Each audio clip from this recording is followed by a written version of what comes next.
మంగళపురం అనే గ్రామంలో రామన్న అనే రైతు ఉండేవాడు. రామన్నకి కొంత పొలం ఉంది.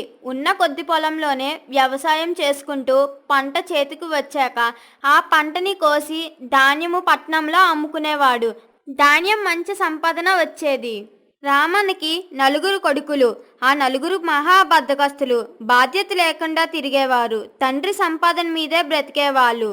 రామన్న కష్టపడి వ్యవసాయం చేసి మంచిగా సంపాదిస్తుంటే ఆ కొడుకులు మాత్రం ఆ డబ్బులతో జలసా చేసేవారు. కష్టపడకుండానే డబ్బులు సంపాదించాలని అనుకునేవారు. రామన్న వాళ్ళని ఎంత మార్చాలనుకున్నా వాళ్ళల్లో ఏ మార్పు వచ్చేది కాదు. రామన్న భార్య 4వ కొడుకు పుట్టగానే చనిపోయింది. ఒకరోజు రామన్న పొలం దున్నడానికి వాళ్ళ నలుగురు కొడుకులని తీసుకువెళ్దాం అని అనుకుంటాడు. ఒరే పెద్దోడా, ఇలా రారా. ఏనన్నా పిలిచావు? ఏమీ లేదురా, నాతో పాటు పొలానికి వస్తావని నాకు కొంచెం సాయం చేయడానికి. ఈరోజు పొలంలో చాలా ఎక్కువ పని ఉంది. కూలి వాళ్ళు వస్తానని ఇప్పుడు వాళ్ళు రావటం లేదని నన్ను కబురు పంపించారు. అందుకే నేను రమ్మంటున్నాను రా పెద్దోడా. నేను రానన్నా. ఎండలో ఎవరు కష్టపడతారు? తమ్ముడిని తీసుకుని వెళ్ళు. సరేలేరా, తమ్ముడు పిలు. అలాగే, ఇప్పుడే పిలుస్తాను. అలా పెద్దోడు తమ్ముడి దగ్గరికి వెళ్ళి, ఒరే, నిన్ను నాన్న పిలుస్తున్నాడు, వెళ్ళు. సరే అన్నయ్య. అలా రెండోవాడు వాళ్ళ నాన్న దగ్గరికి వస్తాడు. ఏనన్నా పిలిచావంట? అన్నయ్య చెప్పాడు.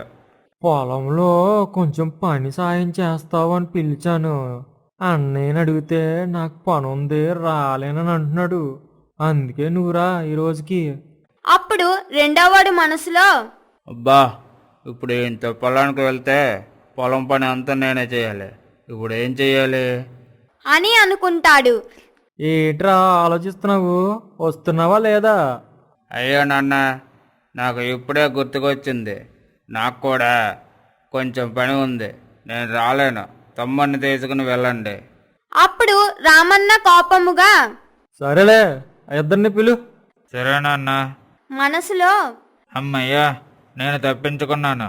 లేకపోతే ఈ ఎండలో ఎవరు పని చేస్తారు అని అనుకుంటూ వాళ్ళ ఇద్దరు తమ్ముళ్ళ దగ్గరికి వెళ్తాడు. ఒరే, మిమ్మల్ని నాన్న పిలుస్తున్నారు. ఎందుకన్నయ్యా? ఏమో, వెళ్ళండి, మీకే తెలుస్తుంది. అప్పుడు ఇద్దరు వాళ్ళ నాన్న దగ్గరికి వెళ్ళి, ఏం నాన్న పిలిచారంట? ఈరోజు పొలంలో చాలా పని ఉంది, అందుకే పొలానికి రండి. మరి అన్నయ్యలు కూడా వస్తారా? మీ అన్నయ్యలకి ఏదో పని ఉందంట, రావడానికి అవ్వదని అన్నారు. అందుకే మిమ్మల్ని రమ్మంటున్నా. పొలం పనులు మాకేం వస్తాయి? మేము ఎప్పుడూ పొలం పనులు చేయలేదుగా. మేము చిన్నవాళ్ళం. అన్నయ్యలకైతే తెలుస్తుంది. తెలియకుండా మేము వచ్చి ఏం చెయ్యము. అన్నయ్యలకి ఏదో పని ఉందని చెప్పారు.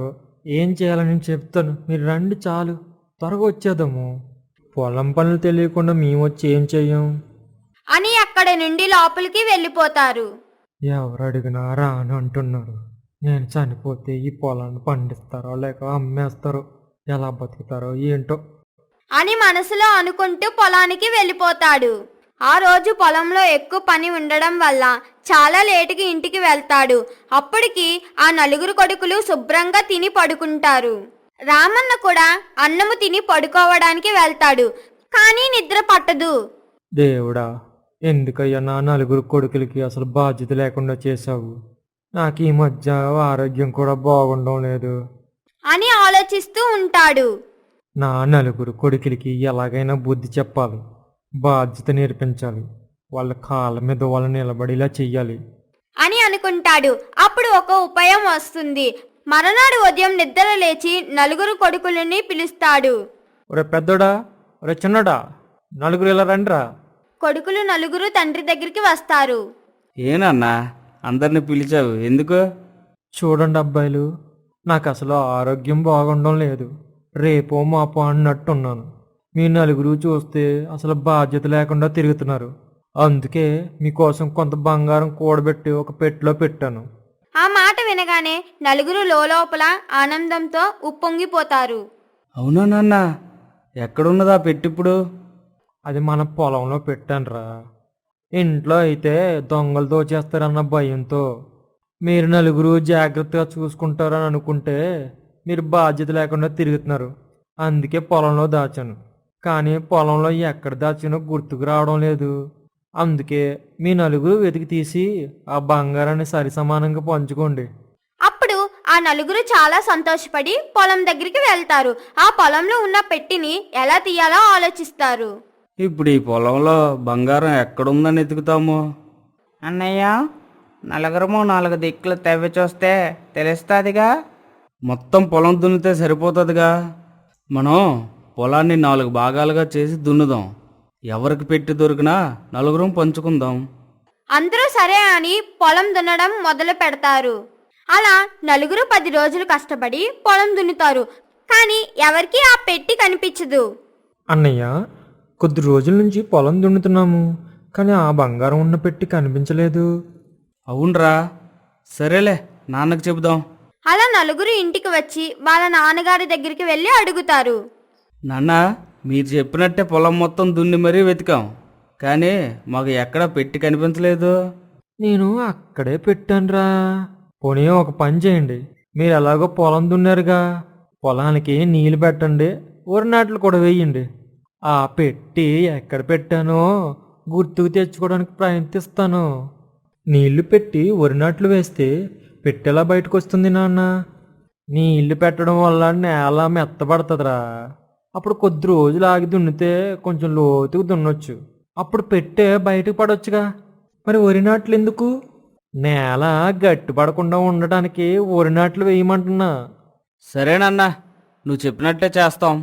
పొద్దున్నే లేచి నలుగురు వెళ్ళి పొలానికి నీళ్లు పెట్టి వరి నాట్లు వేయడం మొదలు పెడతారు. అలా 2 రోజుల్లోనే పొలం మొత్తము నాట్లు వేసేస్తారు. ఆ రోజు సాయంకాలం ఇంటికి వచ్చి, నాన్న, మీరు చెప్పినట్టే నీళ్లు పెట్టి వరి నాట్లు వేశాము. మళ్ళీ ఎప్పుడు దున్నాలి పొలం? ఒరే అబ్బాయిలు, ఒక్క 6 నెలలు ఆగండి, మీకు రావాల్సిన బంగారం మీ దగ్గరకు వస్తుంది. ఈ 6 నెలలు మీరు వేసిన పంటని జాగ్రత్తగా చూసుకోండి. అప్పుడు ఆ నలుగురు సరే నాన్న చూసుకుంటాము అని రోజు నలుగురు పొలానికి వెళ్ళడం, రామన్న చెప్పినట్లు ఎప్పుడు నీళ్లు కావాలంటే అప్పుడు నీళ్లు పెట్టడం చేస్తుండేవారు. అలా 6 నెలలు గడుస్తాయి. పంట బాగా పండుతుంది. వాళ్ళ నాన్నకంటే ఆ నలుగురు కొడుకులే బాగా పండిస్తారు. అలా పండించిన పంటను కోత కోసి ధాన్యాన్ని బస్తాల్లోకి ఎక్కించి ఇంటికి తీసుకొని వెళ్తారు. అప్పుడు రామన్న వాళ్ళ కొడుకులు ఎద్దుల బండి మీద బస్తాలు వేసుకొని వస్తుంటే ఆశ్చర్యముగా చూస్తాడు.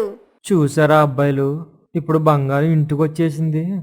నలుగురు కొడుకులకి విషయం అర్థం కాక, మేము ధాన్యం తీసుకుని వచ్చాము, మీరు చెప్పిన బంగారం ఉన్న పెట్టె కనబడలేదు. నేను చెప్తుంది ధాన్యం కోసమేరా. చూడండి, నలుగురు కష్టపడి పంట బాగా పండించారు. ఆ ధాన్యమే ఇప్పుడు మీకు నిజమైన బంగారం. కలిసి కష్టపడితే ఫలితం ఎలా ఉంటుందో మీరే చూశారుగా. నేను ఏ బంగారం దాచలేదు. మీలో ఈ మార్పు రావాలని నేను అబద్ధం చెప్పాను. కష్టపడి బంగారం లాంటి పంటను ఇంటికి తెచ్చారు అని కొడుకుల్ని రామన్న మెచ్చుకుంటాడు. తండ్రి అంతరాయం అర్థం చేసుకున్న నలుగురు కొడుకులు కష్టపడి పని చేయడం మొదలు పెడతారు. అప్పటి నుండి నలుగురు కొడుకులు బాధ్యతగా ఉండడం చూసి రామన్న చాలా ఆనందిస్తాడు.